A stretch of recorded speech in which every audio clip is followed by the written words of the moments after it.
လျှောက်ထားပါမယ်ဗျာပထမဆုံး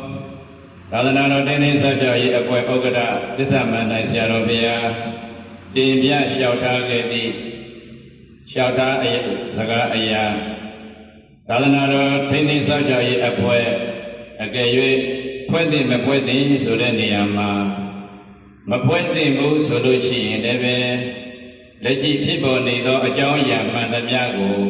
ညွှန်ကြားလွှာအတိုင်းမြို့နယ်သံဃာနာယကဆရာတော်များကနေပြီးတော့အရေးယူဆောင်ရွက်ပေးရမှာဖြစ်ပါတယ်ဗျာအကြောင်းအားလျော်စွာဘုရားတော်များ49ပါးဆိုညီဂိုင်းမောင်းစုံကနေပြီးတော့ညွှန်ကြားခြင်းအရာသာသနာတော်တင်းတင်းဆောက်ရှောက်ရေးအဖွဲ့ကိုဖွဲ့စည်းဖို့ဆိုပြီးတော့ညွှန်ကြားလွှာထုတ်လာတဲ့အခါမှာသောသောဆရာတော်များမရှိခဲ့သည့်2021မှာ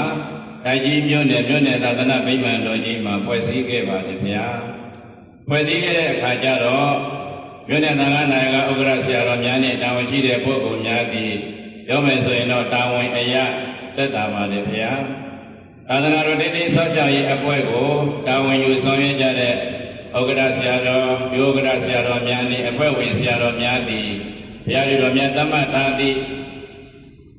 ရဲ့အတိုင်းကိုဒီလိုချမ်းသာဓမ္မယုံတို့ကြွရောက်ပြီးတော့ယုံထိုင်ပေးရပါတယ်ဗျာတို့တို့ယုံထိုင်ပေးရတဲ့အခါမှာသာသနာတော်တင်းတင်းဆောက်ရှောက်ရေးအဖွဲ့ဖွဲ့သင့်မဖွဲ့သင့်ဆိုတဲ့အခါမှာ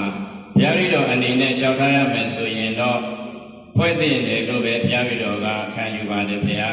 ဘာကြောင့်လဲဆိုတော့သာသနာတော်တင်းတင်းဆောက်ရှောက်ရေးအဖွဲ့ဘုရားတော်တို့စတင်ပြီးတော့ဆောင်ရွက်တဲ့အခါမှာညွှန်ကြားတော်အရာဒါကြီးမြို့နယ်အတွင်းမှာရှိတဲ့ဈေးအတွင်းလူစီကားသောအရက်ဒေသစားတောက်ဆိုင်အရက်ဆိုင်ဘီယာဆိုင်အစရှိသည့်တို့ကိုအလူခံတဲ့ပု